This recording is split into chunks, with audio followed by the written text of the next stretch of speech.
Buterevu nkwaniriza nate ku Focus TV erinya Ade Wilberforce kumemi yanja nkulamusiza eyo najoli baganda baffe abakristaayo n'abakatoliki twagamba nti Mukama yeebazibwe oba Mukama mulungi kiseera kyonna era ze mbeera ze baganda baffe abalokole Mukama yeebazibwe wamu ne bakadde baffe abayisiraamu wasalaamu alaikum wa rahmatullahi wa barakatuh.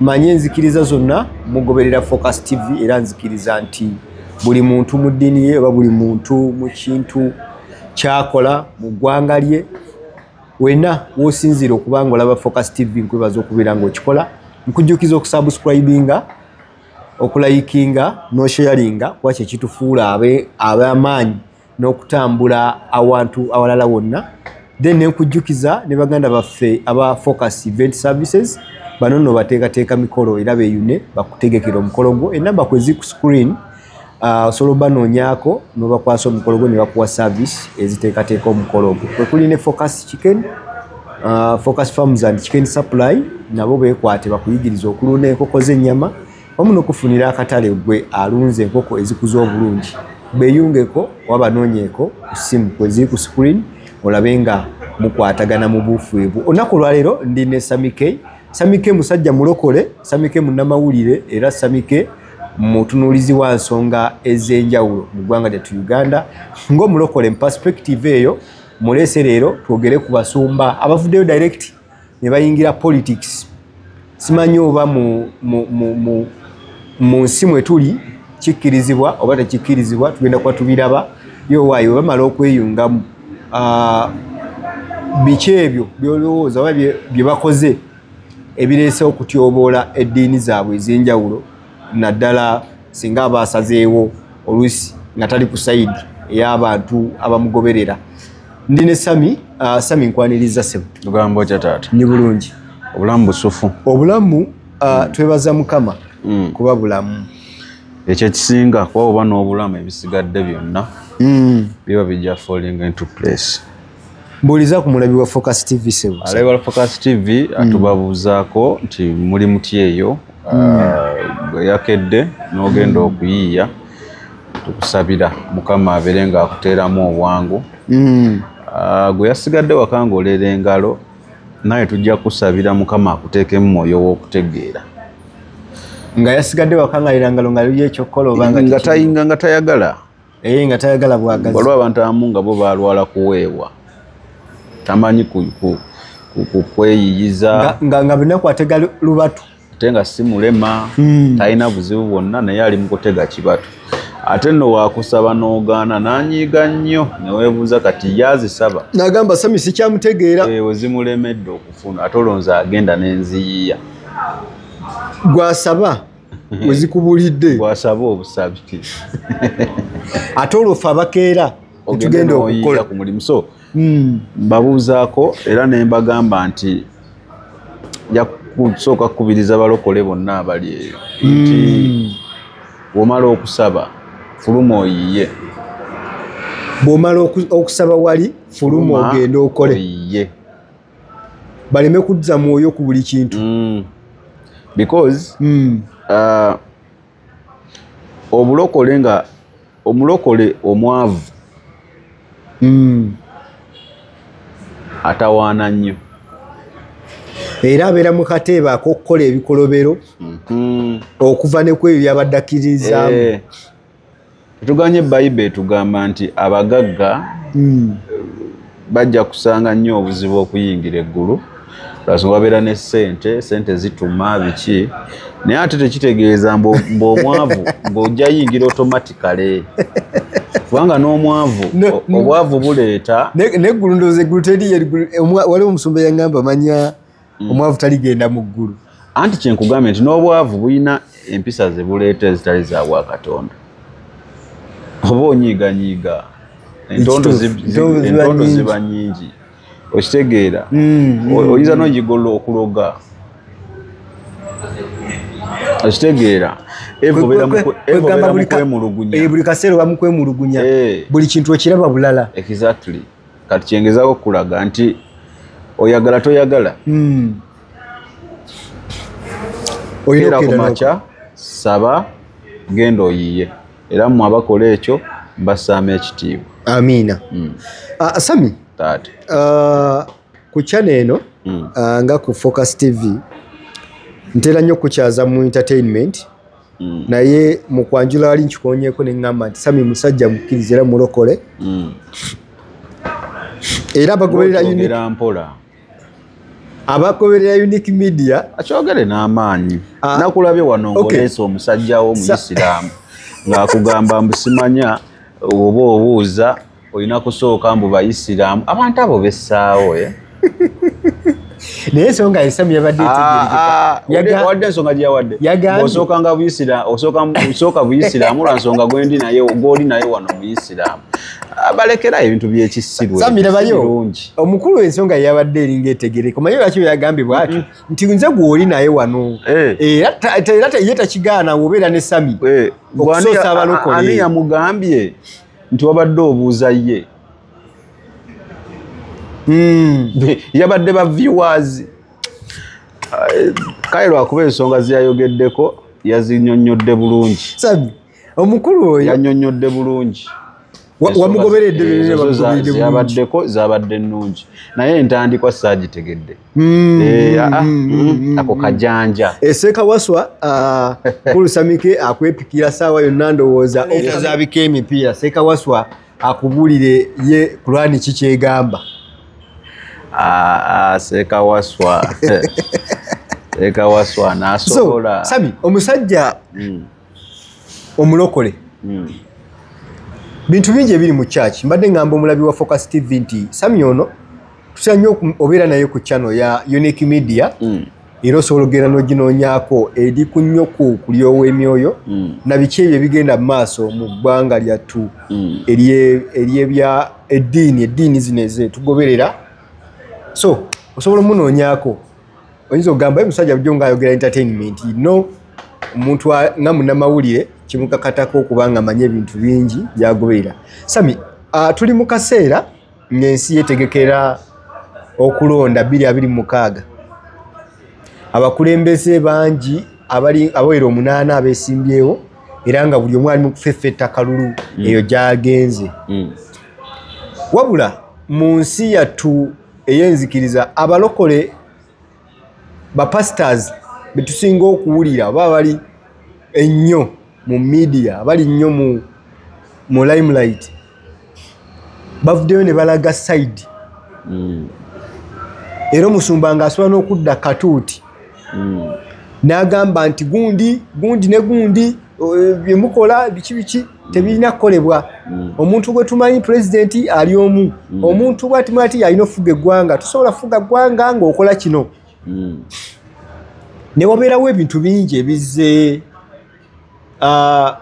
bikuubagana n'abantu ab'enjawulo nti oyinza n'okuba n'abantu mu kyaki omwo ng'ate bano balina be bakiririzaamu abakulembeze. Emabegako eri twalirowoozeza nti omusumba oba omubuulizi w'enjiri yandibadde nga abuulira abantu ekintu ekituufu ekirina okukolebwa era n'amanya n'okumanya ensi eyimiridde etya because ye nga yaliwo ku engeri gy'abeera overhead oba gy'abeera waggulu w'abantu abamugoberera yandibadde nga alambika abantu bano biki balina okukola. Sami kwe kuleeta olunaku olwaleero tuwayeemu olowooza lwaki ebintu bino bigenda mu maaso bwe biti era abamu ne bavayo ne batuuka n'okugamba nti ye lwaki ate omusumba asaze adde kuba mulimu n'abakyuka leero n'ayogera kino enkyateerayo mu yennyini najja n'ayogera kiri lwaki bino bikolebwa era birekawa eddiini ey'obulokole. Ekisooka njala kutereeza mu bulokole si ddiini nzikiriza waliwo enjawulo waliwo enjawulo between ebintu ebyo ebibiri kakati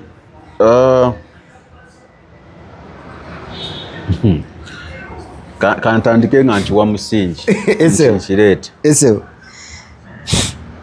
ekisookera ddala kyenjala osooka otegeeza abantu tewali bwekyali kiwandiikiddwa okugaana omulokole okwetaba mu leadership ku position yonna tewali tewaliwo ekimukugira tewali kiddemu tewali wonna wekyawandiikibwa nga bagaana omulokole yenna obambu nga bagaana omulokole mbugo kasofu oba omusumba oba muki mbugo obeere nga gwe ebyobusima bya bufuzi leadership tobiriimu ekyo kyekisookera ddala. However, wobeera ng'olina leadership position gy'olimu mu buweereza kitegeeza bantu bangi okuva mu nzikiriza mu bibiina ebyenjawulo abeetaba naawe mu bootwala kati awo wootakkirizibwa. Lwaki? Nti waliwo bw'ogenda okwesitaza mu byeyogera kudda mu kyaki oli mu kuba kadingidi ka gundi olinamu abaagundi ate nga wandisuubidde Katonda yandibadde atugatta netuyingira kyaki temuli bya bufuzi. Okitegedde nti nga gwe omusumba sobola okubaako sayidi gy'owagira era nga bodde eno ebbali itizoka okuwagira kyoyagala n'okwesimbawo olyokke naye tobireeta mu kyaki kubanga kyaki si kifo kya byabufuzi.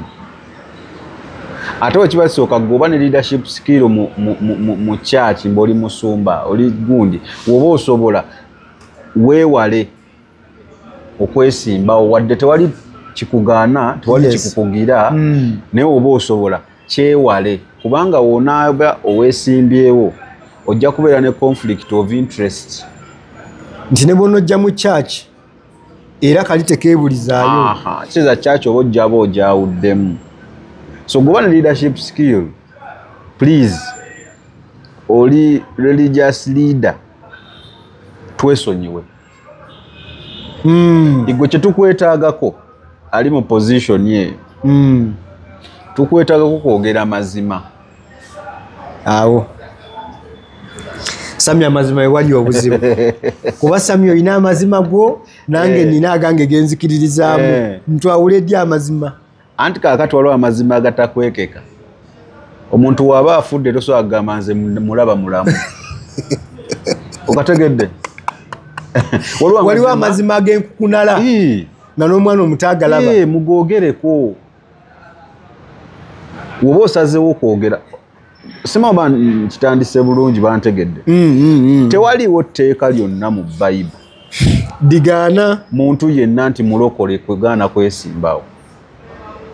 Naye wobeera mu leadership skill wobeera mu leadership position mu buweereza kirungi n'obyesonyiwa.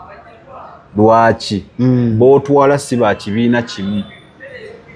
Olinamu aba-FDC, olina aba-NUP, olina aba-NRM, olina abaki kati olina aba-Communist Party. Obuteesittaza gusigala ku mirimu gya Mukama wabula gwe loolo gy'oba osigazza era gye babadde bajja bazannya kuva dda ebaddewo kuva dda ogera mazima gwe yogera byolaba naye ng'oyogera mazima. Don't sugarcoat because Katonda takwatagana na bulimba. Kale ate lwaki olimba poliisi ekuba abantu n'ojja ku katuuti enkya n'ogamba abantu bakyokooza poliisi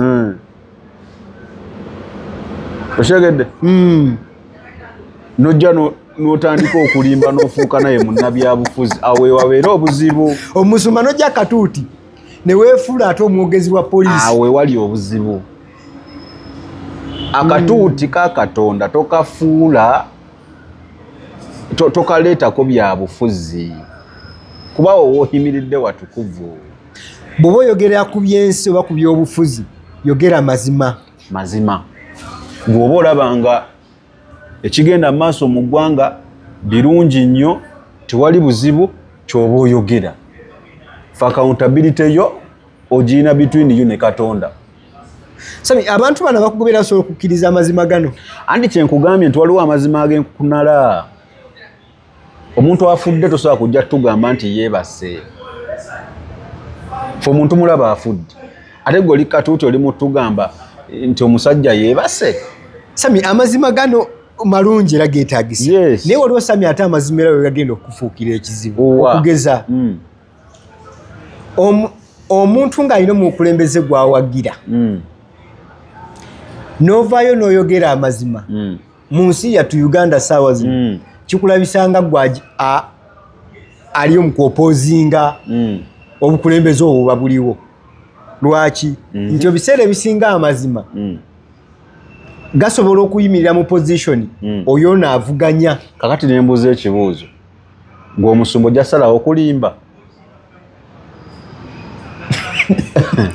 anti ng'oddamu kyogamba kyalo tugamba nti olw'okubanga otidde bano abali mu buyinza at that time probably ng'olaba waliwo ebikyama ebigenda mu maaso ogenda kubishuga kooti ng'obinyirize ate olwo Katonda okusigala munene ate awo principles za Katonda ozireseewa kubanga oli musajja wa Katonda oli musumba kati olonzeewo bano noleka Katonda. Waliwo gwe nalabye omu gwe batadde mu kattu naye tosobola kwagala kitangala nga n'ekizikiza okola ki anti kyekyo kyenkugamba nti adde gavumenti eno eriko sisuubira nti gavumenti mbi nnyo tesobola okukwata omuntu olwokwogera amazima Sami tesobola abopposition abatulugunyizibwa mu nsi yattu Uganda batulugunyizibwa lwaki gwe yogera amazima bakuwayiriza president yagenda mu nsiko kulwana ku deeta ebyo Sami yabireeta Sami enguudo mbi zisita abantu bwe gabaga mazima tasobola kukwatako amalwaliro temuli ddagala nagenze mu ddwaliro lya wano ne wano nga temuliimu ddagala bwe gabanga ge mazima tebasobola kukukwatako. Sabi wangalirawa ase no Uganda njimanyi owangalira mu ggwanga lyo Uganda kale kyalo okuŋŋamba nti babi si babi naye nkugambye amazima wano gasobola okufuukira ekizibu. Sa amazima wano mafu tolina googera atufuga tayagala mazima kyalo okugamba kwanze mumanyi ng'omusajja atya Katonda era kyogamba nnimba sabira katovera mu Uganda agwe kyogere nnyolo ngambye kiraka mukono mwagijja ku Uganda Sami ate ani abeera emukono nabayo eggwanga lyaffe Uganda amazima waliwo wogoogerera nga gakusuula mu kattu so era n'omusumba n'asigaza option emu nze kyenyala onziremu toyite eno kyenjagala onziremu obukulembeze obuliko tebwagala mazima oyogera amazima oba mulabe waabwe gwe kyoba onziramu kwisi toli mukwata yogera kwanze nkugambye nze gavumenti eriko ngimanyi ng'eya Katonda era ey'amazima era eyagala ebintu amazima oba oyogera amazima tasobola kukwatako kyalo okuŋŋamba mukati ndi mulimba. Sami oyina abantu boolabye nga babasiba mbalina mbalabye baba boogera mazima baba boogera bikyamu simanyi. Sami obeera mu Uganda nazaalibwa wano tobangako jakagato yaŋŋambye azaalibwa Uganda tennazaalibwa ayo situukayo nazaalibwa Uganda ezaaliddwa. Sami biki ebireetera abasumba bano okuva ku kiri kyogambye nti nalaba amazima geyandibadde ayogerako ate ne nayogerako kuba nadda ku sayidi eri endala etali amazima biki olowooza ebireetedde embeera eno? Nedda kwagala kwegula kwagala kwegula batya ku bakulembeze abamu kitegeeza bavudde ku by'obwakatonda ne badda mu kwegula ku bantu kanneegule ku gundi njogere kino nze simanyi kintu kiri negendereza nnyo ensi za Afrika n'abasajja ababeera mu Katonda abaweereza ba Katonda batono nnyo bojja okuwulira nti Katonda yamuwadde revelation mu president aliko taddako bonna bempulidde oli n'avaayo n'agamba bannange nze nafunye okulabikirwa kuno president w'e Kenya taddako bonna bempulidde bonna bamu nsi ki abasinga bonna president aliko omukulembeze aliko Katonda abaalaga gw'ayagala oba lwakuba nti teri bukulembeze butava eri Katonda kituufu naye ate okimanyi Daudi kabaka Daudi Katonda yali yamufukako dda amafuta ag'okubeera kabaka Sawulo yali kabaka Katonda n'amuggyako ekisa kye olw'ebyo bye yali akoze n'alonda Daudi addire Sawulo mu bigere kitegeeza ekiseera kyono nakituuka nekiggwawo naye kyatwalira ebbanga Daudi eventually okutuula mu ntebe ye Sawulo yali waali wadde yakimuggyako ekisa Katonda n'akiteeka ku Daudi era ne Daudi n'ategeezebwa nti oweereddwa kino ne kino gwe kabaka Sawulo yazigala ku ntebe paka lwe yafa kyengezako kugamba nti wadde obukulembeze buva eri Katonda yes naye Katonda asooka okuggyako ekisa kye wadde okyali mu ntebe so ng'ate abaweereza ba Mukama Katonda omulala Sami ng'ate abaweereza ba Mukama Katonda bo buli oluvaayo nze mu Afrika yonna olaba ne ku Mugabe omusajja yali ng'akuze ne sipiiki zawaaziddamu waaliwo era basajja ba Katonda abagambanga Katonda atulaga yooyo Mukama Katonda atulaga kino ekisanja omusajja yooyo yatulimu okitegedde obuzibu buba mu kwegula ndowooza kivudde wali wongambye nti okutya kweyo gavumenti nze ne nkugamba nti nze gavumenti gye mmanyi eya Uganda eyagala nnyo amazima geeyagala bweyogera mazima tejja kukukwatako amazima gali kufuula ow'eddembe kati okujja nga otugamba olonzeewo bano olonzeewo obutogera mazima n'oleka principles za Katonda zetulina otutambulirako naye bukimanyi Sami nti abantu abasinga bonna anyway bavuddeyo nga boogera kiri kye tugamba ekyokubikkirirako yes mbalaba era ng'omusumba ajja infact mulina bavuddeyo ne bagenda ne bakisussaamu ye n'ayogera naddala amannya mbalaba abamu balina ne muzikampu mwe bagwa olwedde boogera katuuti era nga bo tubamanyi nti ono waagundi ono waagundi ekyo lino kikyamu ekyo kikyamu kubanga awo oba oleesa ebya Kayisaali mu bya Katonda so nga ate ebya Kayisaali byandibadde bya Kayisaali n'ebya Katonda byandibadde bya Katonda okitegedde kyova olaba mu bino abakulembeze bano ne baba bagenze mu kusaba bino ebyokuŋŋaana oba katugeze mu Krisimansi ki nga beesinkanye mu kyaki wadde baba tebeebuuza era ng'eno tebakwatagana mu bya Kayisaali ebya Katonda batuula na bonna olumu teri abyogera nako okitegedde so Sami so kyaki yandibadde unifier okitegedde nga kyekifo buli muntu mwawulirira eddembe kebe nga sizoni ya byabufuzi ekyokubiri kyenyala okwogerako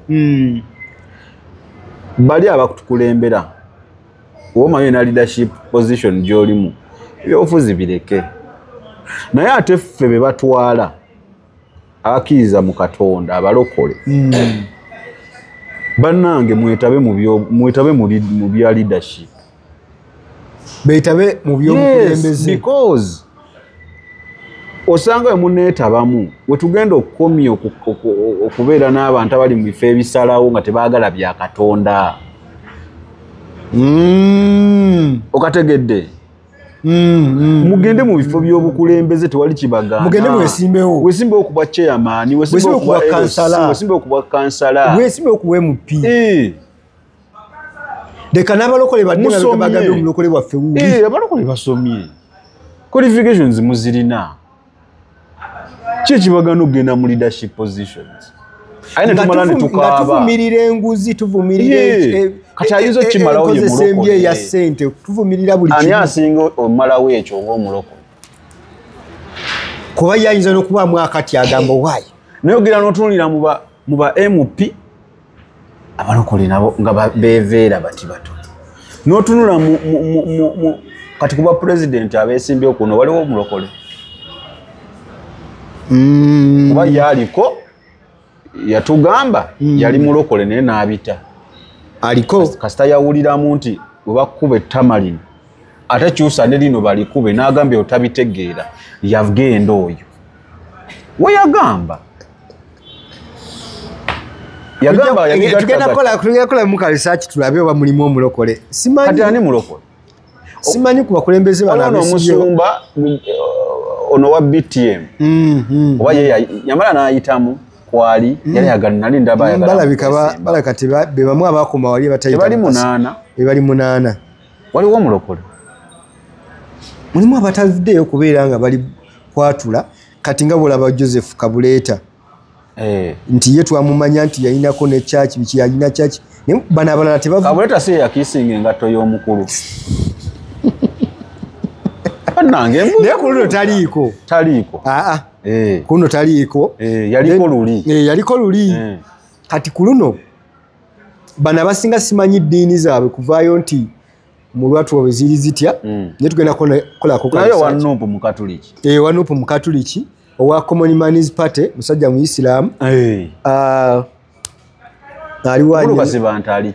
Kasibante simanyi waagwa naye nga wekirambikibwa nga bwali mmanya gera yandibadde ndoozi eno mu bakristaayo kyengezaako okulaga nti kakati bwe tuba nga tuba ne chance ezigenda mu bifo bino tusalirewo eggwanga lino abalokole muveeyo mwesimbawo mu bifo ne mugaana okwesimbawo lwaki ate after some time nga tudda mu kaaba bannange ebisiyaga tebiyita senga oli mu leadership skills ate tukaaba na nnyo senga mukulembeze mulokole senga tetukaaba bino betuwoza sente zabbiddwa senga tetukaaba senga ebyo enguzi eyitiridde mu ggwanga yes so nze kyensaba waliwo enjiri egenda mu maaso era ezza etambula ebbanga oba bantu balowooza nti ofuuka omulokole ebyeggwanga ng'obyesonyiwa current affairs ng'ozeesonyiwa tezikwatirako ddala ekyo kikyamu kuba ne bwova wali mu kifo ky'obuweereza mu church n'ofuluma eno politics yakufuga oba bwe bufuzi bukulembera okwesimbawo mu leadership positions byava dda King Solomon ebiseera ebyo tebalinanga ba president ni bakabaka bye bamalanga byonna bye basalangawo otyo yali politics bwali bukulembeze Daudi teyali politics erinayo kabaka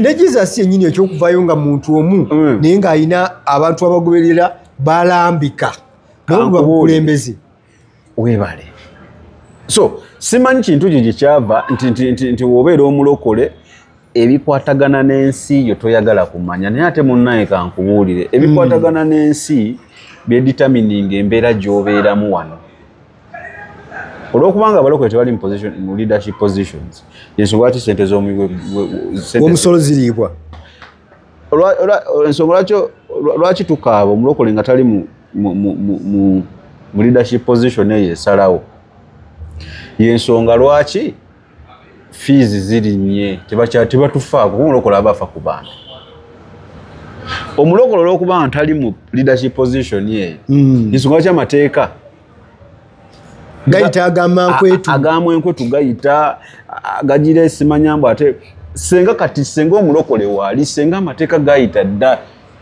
okwambala obulungi okola biki senga eggwanga liri liti naye abalokole babyesambye ekyo kikyamu gwalina okubiviirako ddala ye gwalina leadership position muki nti oli musumba oli apooso oli profeti oyo sami tomukkiriza aba tewandyagadde ye ajimya sinze butamukkiriza naye oba ne conflict of interest kati obeera profeti nga gwe president Katonda n'akuwaako obunnabbi nga bukugamba vaako ogenda kwegamba oveeko onaawuliza ekigambo kya Katonda so a conflict of interest nti gobaako leadership gundi position mwoli waliwo akukozesa eyakulonda eyakuwa ekirabo ekyo nsaba alaba Focus TV oba laba kiripu eno ogende mu comment section otubuulireko ku bakulembeze b'omanyi okuviira ddala ku bukulembeze bw'eggwanga okujja eno mu MP position janguba chairman LC5 paka eno bakansala tufune ku mannya ago tuyinza okuba nga tuli wano naye nga abantu gye bali njagala nnyo tunya wano awasalawo waggulu ifenna tumanyi abasalawo ng'olinawo gweŋŋamba nti ono mulokole kale tuve mu byobululu si we kiri kati katugende ku kale kabinenti eriwo prime minister mulokole speaker mulokole president mulokole pozi omukyala ndaba olumu church agigendamu omukyala ayinza oba ye mulokole vice president mulokole tukka nno tuli mu bifo deputy speaker mulokole ku bifo bitaano ebisalo tetulina sami abantu bano lema kubasalako mugambo omuntu asobola okuba yeeringa mulokole nedda omwana lwaki mboogerako sipiika ate si musango naye jasi nkulaga nti ffe abalokole twesambye leadership position twandibadde ngaawo mu bifo ebitaano ebikulembera eggwanga muyinawo kwesse singa tetukaaba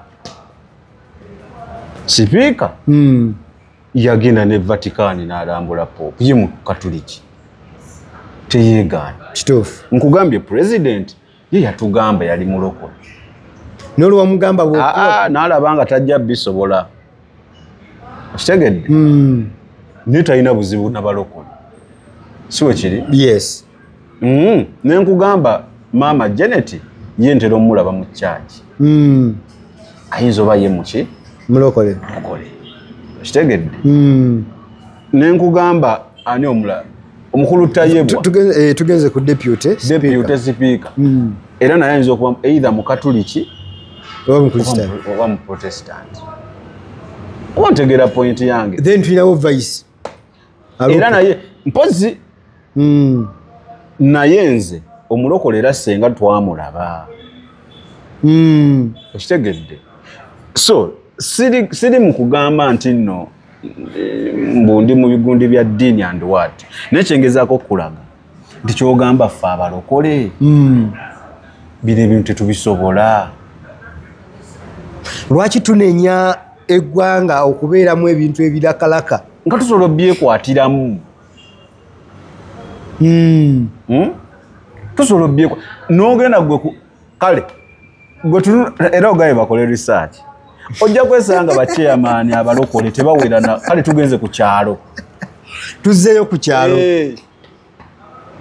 nga chairman ero si wano abakatoliki bajjudde kuba chairman awo ate samira kankuyonekana akalala bw'ozannya n'okusa kankuyonekana akalala sami mulimu ezikiriza nga yo bwatunula ku ballot paper bw'ati atiikinga babe tafuddeeyo tayagala kumanya oba nawulira mwami Sserwadde omusumba ng'agamba nabo bagenda kulonda muki balokole tetunakiwakana ekujjako mukulu balimu ezo ye mulokole musajja mulokole naye kyengezako kulaga nti abaana amakyaki ge basomesa abo ne baba ne sponsorship ne bagende wero ne basoma ne badda tebasobola kwesimbawo mu bifo bino balina qualification zonna ezibakkiriza okwesimbawo n'olwokubanga waliwo abasomesa gundi ebintu byebikaluti byabye baleeta mu kkanisa ebyo bwe buzibu adde Sami abantu bano bavuddeyo abakulembeze mu makanisa ate ne balaga ne interest nsonga ki ezesimba ezireetera okukola ekyo ekiriwa ekyokubeera nti amazima agamanyi anti nago ekwegula nakizizeemu dda nti kwegula oba probably n'okutya neze nakuga ebatiira bwereere kubayo gavumenti gavumenti gye mmanyi terina buzibu n'amazima era bo baveeyo bogerenga mazima goyogera mazima kwavuga omusajja wakana tukusuubiramu maki mazima ejjiiko ebeera ejjiiko era wonajja n'obulimba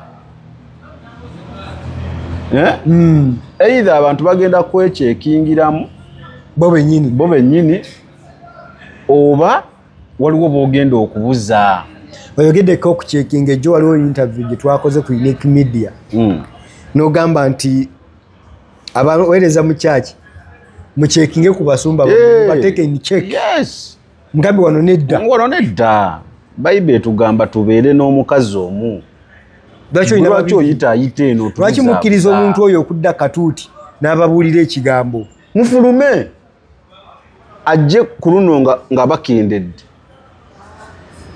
olwo batakyusa okitegedde bwakeera nga gospel gwayogera oba bintu byababuulira ddala adde abantu abo nga tayogera mazima mumucekinge mugambe kiki musumba nedda tuyige okwesomera bayibuli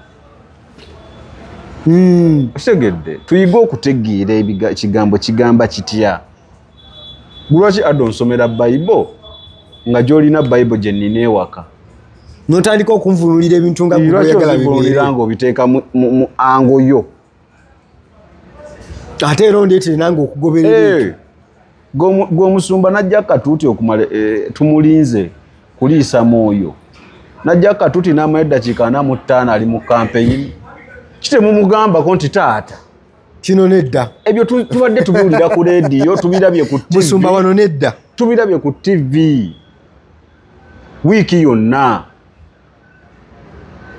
ku Sande tuzze kuli owamyoyo tuwe ekigambo kya Katonda naye abasajja bagenda okuwulira ekigambo kya Katonda ng'emyoyo gyawambye dda nga byabuulira tebikwata nga babikola tuna mu kyakiza olabawo change abantu abadde ku TV wiiki namba nga bagoberera balaba gwe nojja ate katuuti n'olyoka kuba opposite ate nomwatta abasumba obeerabira ekintu kimu nti mu bantu be basumba waliwo ababasinga bye boogerako katuuti ekireese profeso n'akola research buli kaseera ekireese omusawo n'atuula mu church ekireese looyo ono lwa nsonga biri abimanyi naye azze ku leadership eno gy'olina Katonda amafuta ge yakuteekako ag'ekigambo kyanonye talina wayinza kijja ate gwe otandise mugamba byamanyi byakusinga n'okutegeera nga sookulizoninga n'akukuba wali kati lwaki mweswaza nojja n'obulira ku byensi befudde byensi naye ng'oli mu kulimba timukulimba amalino bbala alika kano mukasalemu tukatwalewa gwe tubeera n'abasuma abo baffe ekintu eki wiiki eno ntulendinze ntya batandise okukola akantu akantu nkakoze ntya kakyakatambula kakyakali ku ground era bimusanyusa nnyo kano mukasalemu ganda wange nze lwakati ze adde ebintu ebimu mbitunuulira manyi n'osigalawo n'obireka n'obiraba bulabi abasumba ekizibu kye balina kati ffe tulabaleeta naye bo bali mutukakasa nti eyo B teri kintu kizibu ng'ekyo nakwesibako nakakasa nti eno B oli mu kulaba B eno leeta B naye ng'akulaga ate nga naye akimanyi naye olw'okubeera alina interests ez'enjawulo nga musajja tukyalina okukola so kati kankoye example nyinawo omusumba omu gwe mumanyaawo omwaka guli oguwedde bamulemesa okutegeka okusabako okw'omwaka nga guggwako oba mbu alina bye yayogerako mu kyakya awo simanyi n'alyoka ayogera ebigambo weebiti olw'okuba kituuse ku ye kati ku luno namulabye ate ayogera birala nnyo kanyagamba abaana be banaleeta few moments leeta ate babusala abaana bali ku TikTok okwo basala obuntu kuba omusumba olina kuba nga tulya kigambo kyo teweeryantamwa kyekirisa kyogambye nti bw'oyogera amazima nze gavumenti tekuyinaako buzibu era abo beekwata baba balimba mbalaba Sami nina abantu bendaba kiri kyogambye ekyo ng'amazima gabafudde simanyi banzemba oba bo baba bagalabye bulala ng'amazima gabatadde mabega mitayimbwa nga mazima oba gaba si mazima tegaba mazima tekisoboka nga bani aba basibye emabega mitayimbwa sikusiba ng'ani abasibye gavumenti eriwa mazima ago tegaba mazima okyali ku Focus TV webale nnyo okubeera ng'ogoberera mbebaza mwenna abagenda mu comment section ne mukubaganya ebirowoozo ku miramu egibagiriko tubajjukiza nti namba ya Focus TV kweri ku screen gwe wenna ayina kyoyagala tuwayeemuko ayina story gy'oyagala obuusi okwogera eri bannayuganda okwogera eri abantu bonna mu nsi yonna nkakasa nti nno program bweziti tuba tuzisobola okuba nga tuzikola era tuba tusobola okubeera nga tukukyaza netukubaganya ebirowoozo mu ngeri emu oba endala. Focus TV ekyenjawulo kyerina nti era ejja kuwa sports nki ejja kuwa entertainment ndi egenda kuwa religious omulundi balaye ku entertainment 360 tukuwa ebintu byonna ebiri mu bulamu bwaffe obw'ensi okusigala ng'omuntu weekuumira mu kumanya weekuumira mu kutegeera ebyo ebigenda mu maaso mu ggwanga lyattu Uganda. Samike taata abasumba bano abavuddeyo ne bakola ebyo bakola kirekawo ekkanisa oluvannyuma lw'ebyo byonna ebibaddewo amazima ogamanyi naye n'otagoogerako ekituufu okimanyi naye n'otakiwa mu bantu kirekawo ekkanisa at the end of the day kanisa eba esigaza linnya nti awo wakuŋŋaanirawo omanyi kankubuulire ekkanisa jjukira naga ekkanisa yeggwe yes naye ebidefining ekkanisa nti eyo kanisa ya Katonda ekkanisa mu Luganda kyeki I mean church mu Luganda lwennyini ki church ye kanisa ekuŋŋaaniro abantu we bakuŋŋaanira okusinza kati kyosinza byosinza bye byawukana yes kubanga waliwo abayinza okukuŋŋaanira wali okusinza bo nga bali mu mayembe gaabwe waliwo abayinza okukuŋŋaanira wali okusinza bo nga bali mu Allah waabwe si wekiri yes kakati ekifuula nti awo basinzizaawo Katonda eyatonda eggulu n'ensi eyafa n'azuukira eyatonda nze Sami gwe simanyi yakutonda woomwegaana ekyegedde nze eyantonda eyammanya nga nkyali mu lubuto lwa mmange kammaleyo pointi yange kammaleyo ekigirambw awo gwe basinza yooyo atatuusa kigambo kammaleyo pointi anti ngamba kali kajjeewo kati ngenda kuva ku mulamwa. Sami ulira tungenda nze kujjukiza. Naye kali eri kajjeeyo kuba kala ali wake ngambye. Ani agamba nti namwega. Anti munne oliwe twase mukola program. Nagamba kama yebazwe nonga neno bamubuulizaayo. Kitegeeza goinawo wo mubuuliza ne wotamubuuliza. Sami kakati kamaleyo point yange. Newe kibanga oyo gwenzikiririzaamu. Gwe musinza. Then tuina awe mukunganide tuina ku following a Bible. Wotibanga Bible twagivaako. Musinza kirala. Omusumba ono abalimba temusinza Katonda. Maybe nga ina Katonda we. Bwe mubanga we mukunganide kye musinza kikontana ne Bible. Temusinza Katonda. Musobola okuba musinza Katonda wa musumba. Bwe tobawulira abo we beetuma mbu Katonda waawa naakola. Waawo. Era ovaawo ne tabaayo. Neffe gwe tusinza. Era kikukakatako n'okumunoonyanga. Ffe gwe tusinza seetaga genda awo. Buli wendi ne wano. Kati Katonda ki gwe basinza. W'otandika okubanga pasita toyogera mazima. Bible wagivaako. Omusuma bodda katuuti. N'obuulira ekintu nga n'omwana omuto akiraba ddala. Gy'olimba. Katonda si waffe. Tetugambye tusinza Katonda. Oyina Katonda w'omulala. Naye so no. Ko waliwo small God or ne God. Kati ffe waffe gwe tumanyi si gwe osinza.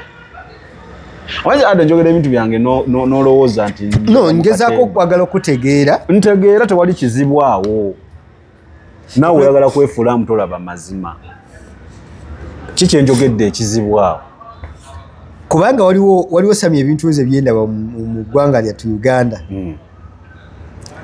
Nga waliwo omuntu w'alina okutuuka ng'ayogera ekintu. Naye ng'alina kusigaza kifo. Anti kati kyekyo. Aba avudde ku Katonda oli.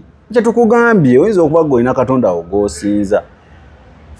Gosogamba nti muli bayisiramu mukuŋŋaanye muli mu kusaba mukola ki mu kusaala Allah naye ate nga musoma Bible.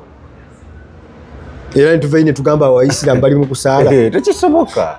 Wadde muba mwambadde nga bo, wadde muba mubafaananye ne muba temusinza Allah waabwe muba ku kirala. So amakyaki mangi nnyo agali mu Uganda muno. Nga gafaanira ddala nga kyaki. Era ng'omuntu bw'agayita wagamba ekyaki yawe. N'ebikolebwayo bifaananga ebya kyaki yennyini weeyina okuba basinza, batendereza, bafulira ekigambo, naye nga tebali ku Katonda waffe. Nga tebali ku ono gwe tumanyi. Era nze ndaba olumu obeesibako. Ne ngamba abasajja baveeko kubanga gwe Katonda gw'oyogerako si gwe baliko, gwe bagambako gwe baliko. Tuyinza obeesibako nga bo Katonda gwe bategeeza mulala. Gwe bagambako gwe baliko. Katonda alimba. Omuntu avayo n'alimba ddala mu nsi nange eraba. Naye nga kakasa ali ku bwa Katonda. Sami,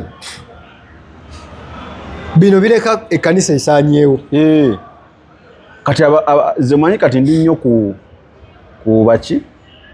Ku bagoberezi. Bali sinagamba eri we twali tukola programu tikyabafaako nnyo bamanyi kye bakola. Omusajja ajja n'ayimba olima n'agamba mu kifo kiri we namusisinkana mu kifo kiri. Okyegedde?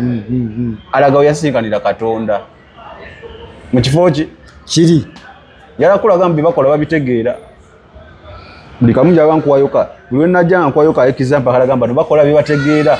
Najja mu luyimbo lwa n'atugamba bino nabijjidde ddala mukamwa kaani Katonda. After some time musala n'atugamba ye yeewuunya abalaba Katonda. Sami ne musuboleka mukotinda yagamba Katonda ye tamulabangako tayogerangako naye wabula ebinene n'ebyamagero n'ebiki byakola abirabyeko. Yali statement ya musumbo Jimalayo. Sami wakitaputa otya nyinza okubeera nga ye kyategeeza. Kanchi kugambe kale nzo. Engala tegerera nzere mmani. Ulira kanchi kugambe gongambe kitegeeza kikale mu ndowooza. Inze emyaka gye mbedde mu Katonda simulabangako, simusisinkanangako, soogerangako naye, wabula ebyamagero byakola, ebinene byakola, n'amaanyi ge ngalabyeko. Ntemera etegeeza ki statement eyo? Kati kunze Lemman omuntu wa bulijjo musajja wa Mukama Katonda ategeera nti ategeezezza kino ki Katonda tamulabangako maaso ku maaso ng'omwana w'omuntu omu wavayo n'agamba nti nasisinkanye omuntu wali ne wali nti Sami wali abakulu abadze mu kamera ne yatugamba nze namulabako nagenda mu ggulu ne twogerako naye nze ndowooza statement ye yali ayagala kutangaaza kino nti tomulaba physically nga bugamba ndaba Chris ne tunyumya asobola okujjira mu mwoyo asobola okujjira wajjo batomulabye osobola mulaba mu mwoyo kati musajja wa Mukama kyatambaayo kulambula ate mu kifo kiri mwenna kusisinkana ye yali ategeeza kyawo Sami kiri kisembyeyo ategeeza ku kyakuno okusisinkana abantu kye bali mu kugeza okudiisa abantu nalaba Katonda maaso gange ekyo kimenyewo teri awuddiisa anti kyeŋŋamba abantu bavudde ne bawa obujulizi obwo obwobulimba kati yayagala omusajja wa Mukama Katonda kyeyayagala okutangaaza nti tekisoboka kusisinkana nga bwesisinkanye Chris wabula mu mwoyo kisoboka. Lwaki omwogerera yayina tayimu yonna ekinnyonnyola nga wookinnyonnyodde omukulu nja mukya lwaki omutegeerera message ni gyokootinga ate Sara genda mu argument nja genda omukulu mukyaze ayongere okulambula kiki yali ategeeza mu bulambulukufu kubanga tuli mu nsi eya social media ng'abantu basalamu obuntu anti nze nakalaba nga tekaggwayo kyola we baali waliwo batandise omuvuma simanya we yagambira nti ife abalokole tetulina buzibu ku Mariya tosobola kwagala tosobola kugamba nti oyagala nnyo omwana nga mama we tokola ki nga tomwagala osegedde we nakalaba nanoonya gundi yonna nenjiraba ne mutegeera era nze omu kuba agenda mu kamera ne mu defending nti temuvuma musajja omusajja yabadde ategeeza ki nti wali basalamu akatono n'ojanjingira kwako siriwe nti omunnange mundaba kantu era we nakalaba abakatemi naddayo olabe ddala musajja wa Mukama ono yabadde ategeeza ki kati nze kyesaamanya nti omusajja wa Mukama alina ba spokesperson ba adde mu byatamaze eyo bajja ne babimwogerera mulimu ogumpadde muganda ate okoze eki nze nalaba program nalaba service omukulu nja mukyalirako osegedde ayongere okutangaaza kati either nyiza omuwa benefit of doubt wanakkiriza nti maybe kyayagala okujjayo si engeri gye kyavaayo yes nti awonyiza okiwuliriza waliwo Sami byonnyonnyola n'otulwa n'ogamba oba ontegedde kati nga kati wakinyonyola waatyo muwuliriza naye wotandika nga wonnyonnyodde mbu okubirira oti mbw ate mu mwoyo kubanga owa Katonda tewaliiwo yali awadde ku bunabbi wati yali awadde ku bujulizi njalaba bumpe nti natuula ne Katonda wano taliiyo mbunga wetudde ne adde taliiyo era bonna eba bakuwa obujulizi of course ate banafa nenzuukira ne bagamba nti baatuula ne Katonda ne bamulaba womalayo emboozi yaabwe natuuse mbu ne bamulaba natuuka mu ggulu ne bannyaniriza kakyogeza okugamba omusumba yali akiwakana bwe tekisoboka tubikule Bayibolo adde yali akiwakanya tekisoboka Sami Omukulu ayinza okuba nga alina ensonga ze era nga bwe nkugambye nti kiba kisaana nnyo. Anti kyola nkugambye. Ne ku sayidi eyiye. Kyolaba nkugambye. Anti sayidi ye twagifuna. Yeri gye yayogera. Naye tuyinza omutegeera. Kyolaba nkugambye. Nti senga avaayo n'agamba yanti avi gy'onaakola ki. Wavaayo n'agamba abantu banfuna bubi. Nali ntegeeza kino. Simulinaako buzibu. Naye mu statement ze yakola zikontana ne byajjanga atugamba mu nnyimba ze. Kakati gojja n'ongamba ebintu nabijjidde ddala mu kamwa ka Mukama Katonda ate nojja n'ogamba nti toyogerangako naye. Kati akamwa kaali kakola kikaali kalya n'alyoka abijja mu kamwa oba yayogera. So w'omulaba mumbulize omugambe nze nno simulinaako buzibu mwagala nnyo musajja wange oyo. Sami. Nga tuddayo wali. Ekkanisa esaanawo. Ne tesaanawo mbulokwa tebamanyi. Bagisaanyawo bamanyi. Benyi bwe mutwalanga ba leaders bammwe mu basumba baki. Ekyaki bali mu gisaanyawo nga bamanyi. Si mu butamanya. Bagamanyi. N'olw'ensonga zaabwe ziri personal bo bagenda mu maaso. Gwe mbeera nga nze omwana wange owa P1 for example. Akimanyi tobbanga, tolimbanga, toyendanga. Ate gwe omuzumba. Tokimanyi mbu tolimbanga. Ate kankubuulire. Epipa y'amata ettondo libeeri ery'omunnyo nerigatta gonna.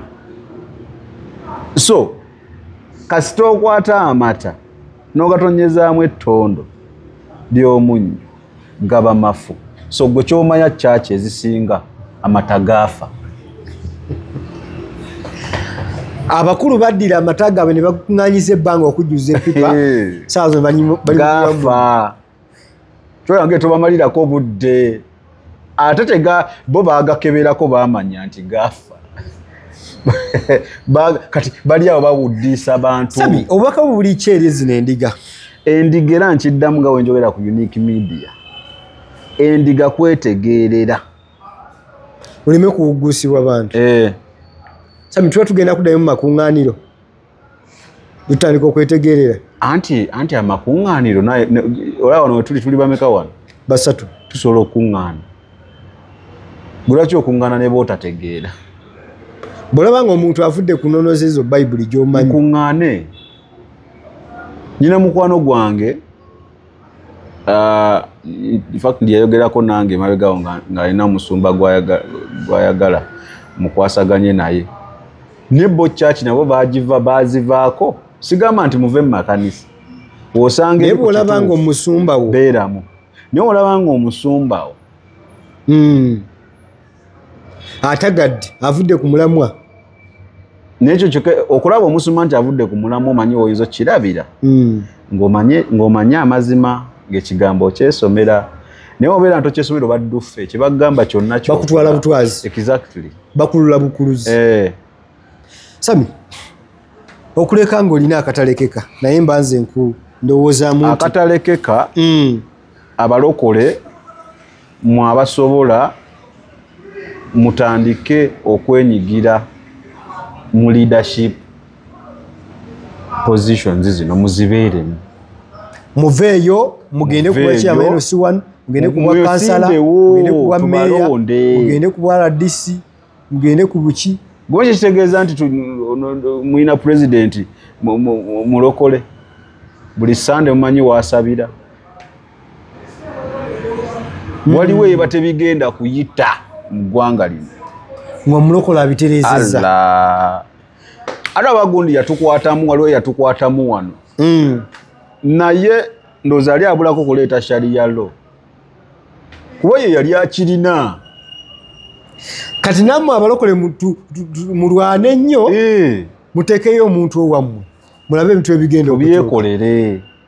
Ebyo emboozi eyo gye babanyumiza simanya obeera mu bulokole simanya biki nedda. Obeera mu bulokole ogula sukaali onywa amafuta motoka osomesa omwana oyita ku nguudo zezimu ng'okimanyi nti education ennungi kati eri mu kakadde kudda waggulu kati bameka abasobola akakadde singa tufunayo mulokole waggulu eri asobola okutegeera ebintu bino byonna era gwe saba nnyo obeereko ng'ofugibwako omulokole ojja kakasi kama Katonda atuyambe tufuneyo omulokole nga ye pulezidenti nkutadde Samine yanze obubaka obadde mulabi mulungi okuva eri gye twatandikidde webali nnyo okubeera ng'ogoberera webali nnyo okubeera nga osubscribinga webali kusharinga webali kutemamu obwo bukiripu bukola amakulu n'obubuunya ku mitimbagano egy'enjawulo nze Ade Wilberforce Mumyanja mbadde ne Samike tusinkane nate mu vidiyo eziddako mu maaso awo buli olaba notification manya tukuleetedde ekipya 360 current affairs bintu bingi nnyo ebigenda maaso mu bulamu bwo bye tukuleetera ku Focus TV so teweerabira okugigobereranga buli lunaku for now bye bye ku subscribinga ku Focus TV yange bingi